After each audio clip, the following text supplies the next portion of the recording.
And this is a video review of Transformers Studio Series Autobot Hot Rod as he appeared in Transformers movie.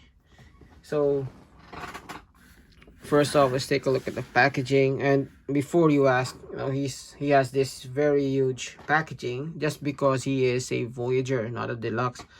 And we'll see how he fares with the other deluxes and the other Voyagers in terms of scale later on. But yeah, he's a really tiny Voyager, but he does have awesome art, engineering, as well as a lot of accessories and gimmicks, so I think it makes up for it somewhat. Well, we'll see. I mean, I'll show you what he includes and then leave it up to you.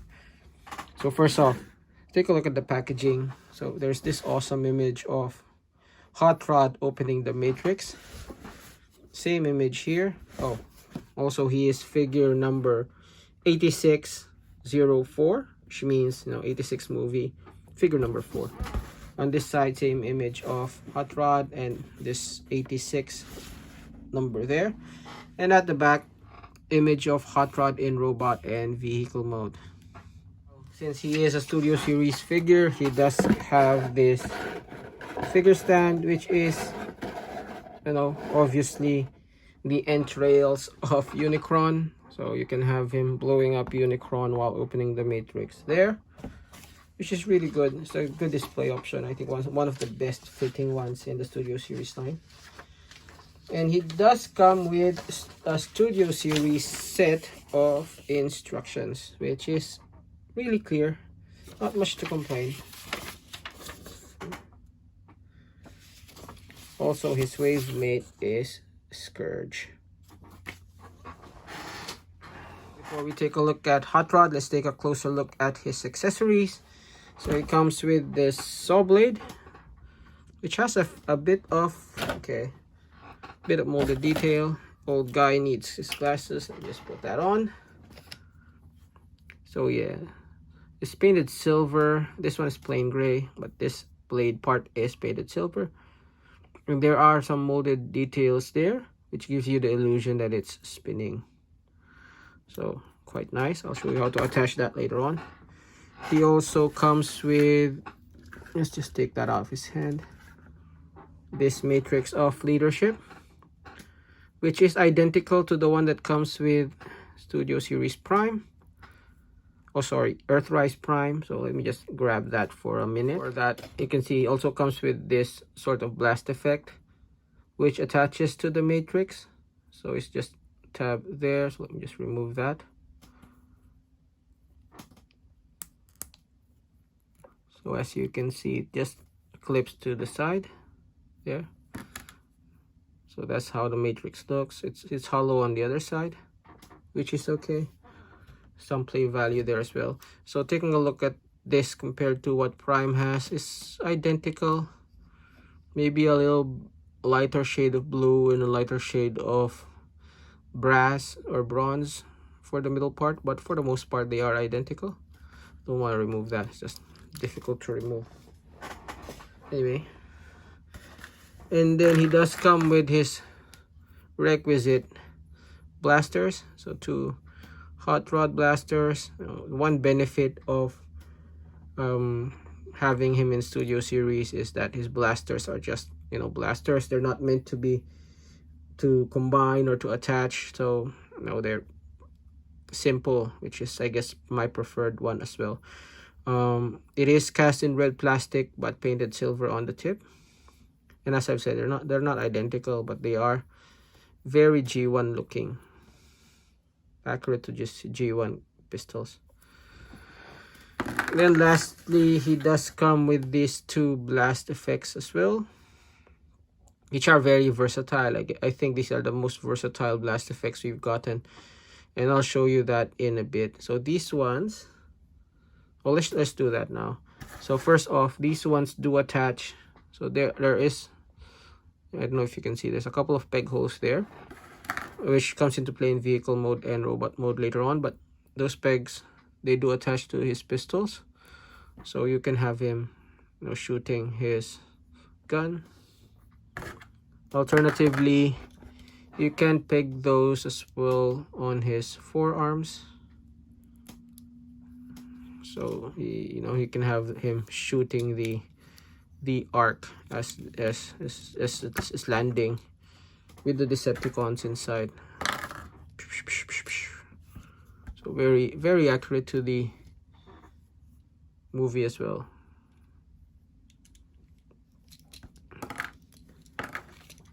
Now the saw blade you can attach in either arm, and how that works is you just half transform the hand. So open that up. Actually, you don't need to do this in transformation. You can leave his hand out in transformation, which is good. So this part is only for this gimmick actually. So you rotate the hand in, leaving that nub, and then this just pegs into the nub. There you go. So now you have him sawing vines, or was it seaweed, while trying to free Kup. Now his other hand has another gimmick. So if you open this one up, he has his welding tool, which is a bit short. I think they could have made it longer, just because of the space there, but they made it a bit short. Let's close that up. I wish it was longer. That's what she said. Yeah, I wish it was longer. And lastly, in terms of the gimmicks, he does have his visor as well. So you open up his helmet, you can actually flip forward his visor and cover that up, which is really nicely done. Now I'm really afraid I'd keep it a one way. And I wouldn't flip it back and forth often, because I remember my masterpiece Hot Rod, that was the piece that broke. This one, just because it's clear plastic, very clear, thin plastic, so I'd be careful with that. So yeah, lots of accessories. If you look at Hot Rod himself, I mean, he's probably the best Hot Rod we've gotten, including the masterpiece in terms of scale and proportions and all that. I really don't have much to complain about this guy. Everything seems solid. There's no gaps, no visible gaps. Aside from that, I don't know if you count those as gaps. Aside from that, there's no real gaps. So really nicely done figure. Take a closer look at the head. That is spot on Hot Rod. I even like the fact that they have different shades. So like they have this lighter red helmet and that sort of maroon crest. It's really nice, nicely made face. So let me just fold the visor in so you can have a closer look at the face. So yeah, really nicely done face sculpt as well. Not much to complain. Just at the body, there's still a little bit of sculpted detail, so it's not as smooth as G1, but it's not as egregious as Earthrise as well. I think it's a good middle point. Really nicely painted chest detail, very clean as well. I can't really complain about the paint. I wish that bit was orange, not yellow. That's a minor quibble. Nicely done, and dark shins as opposed to the orange. From the side, even from the side, he is very clean. There is some gaps there, but that's very, very minor. That's some nitpick for the most part. Nice stacks on the arm. Even from the back, it's really, really nicely done. Can't really complain much, as I've said. There's these peg holes there that come into play in vehicle mode, but you can also put weaponizers there. Some ports at the bottom of the feet as well for weaponizers and all that if you wanted to. So yeah, really nicely done Hot Rod. Now let's do some size comparisons. So here he is with some Earthrise and Siege Deluxes. So here we have Wheeljack, Hoist, Ironhide, Sideswipe, and Bumblebee. Look in the camera, Bumblebee. And as you can see, he is firmly in the in the deluxe scale, taller than your normal Carbots, but just a little bit shorter of these two. Definitely taller than Bumblebee, and Cliff Jumper's the same size as Bumblebee, so definitely taller than those two. But what I can say is, while he is shorter than these two have a lot more gaps and a lot more hollowness on them. So yeah, something to consider.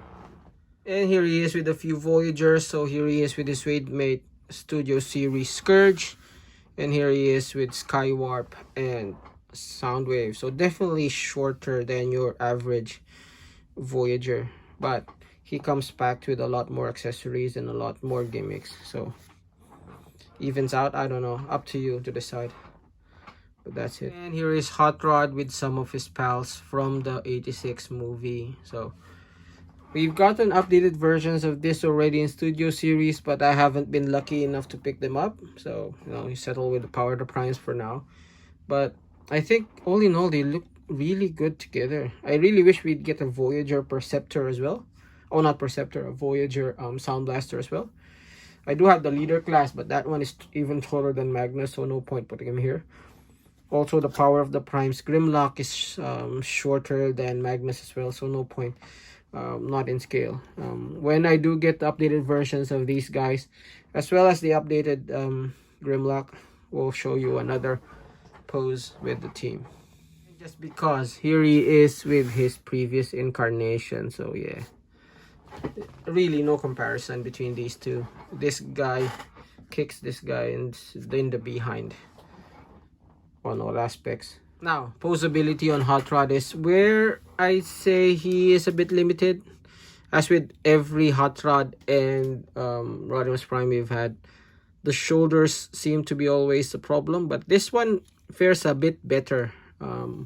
I'd say if you have DX9 Carry, his shoulder articulation is very similar to that one.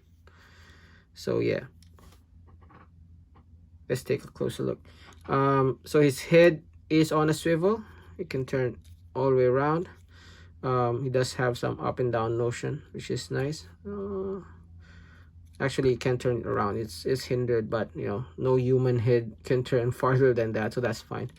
His shoulders, as I've said, you can go all the way out. You can go around. There seems to be some, I don't know if it's ratcheting or tightness, but this shoulder piece is a bit tight, so I'd be worried about that. So I'd be careful about that rather. It does turn around, hindered by his spoiler. In terms of the shoulder, it does go around that way. So, you know, if you want him, you can do that. You can also do that. He also sports, you know, sort of a butterfly joint there. So between those 3 points of articulation shoulder, I think you could put him in most poses. But yeah, it is a little bit hindered. So if you want to do shooting poses, shooting forward poses, you probably do it that way, or that way, but really depends on you. Now in terms of the elbow, a little bit more 90, which is good. He does have the Optimus Primal, Masterpiece Optimus Primal style hinge, which leaves this gap, but it's not too bad. Swivel there, wrist swivel, and he does have some hand articulation, which is cool for a figure his size. Waist swivel, no real ab crunch. His legs do hinge here, so you do have the forward kick. Not much back. Yeah, so there's his hindrance there. To the side, swivel at the top, which is again very tight. Lots of tight joints on him. And then he does have double hinge on the knee, which is really good as well. And you do have ankle pivot and ankle forward and back. So yeah, limited on the shoulder, but all in all, you know, lots of good articulation there. Now Hot Rod in vehicle mode is really accurate to the G1 movie, in my opinion. Very sleek. Proportions are really good. The only drawback, I think, is the back of the legs here. Oh, it's not pegged together. Just peg that in. But otherwise, you know, it's a really good, really accurate transformation in my opinion. So these things, they do peg here. So as you can see, there's 2 holes. The way you do it is you can peg it right there. So that's gonna be his, you know, exhaust boosters or whatnot. It's really nice integration there. It's just fun pegging. And then these guns, they do store in vehicle mode. So what you do is you can peg them there on those slots. So similar to where the G1 Target Master guns go, so which is nice. You can even peg, no, oh, where's that? This one here as well. Although it does look a bit dark, but that's storage for that one. So you can. Easier if you peg it first. Unfortunately, there's no storage for the Matrix and the Matrix Blast Effects. I actually thought you could fit him somewhere here, but no, there's not much space. I wish there was space, but there's not much space. So yeah.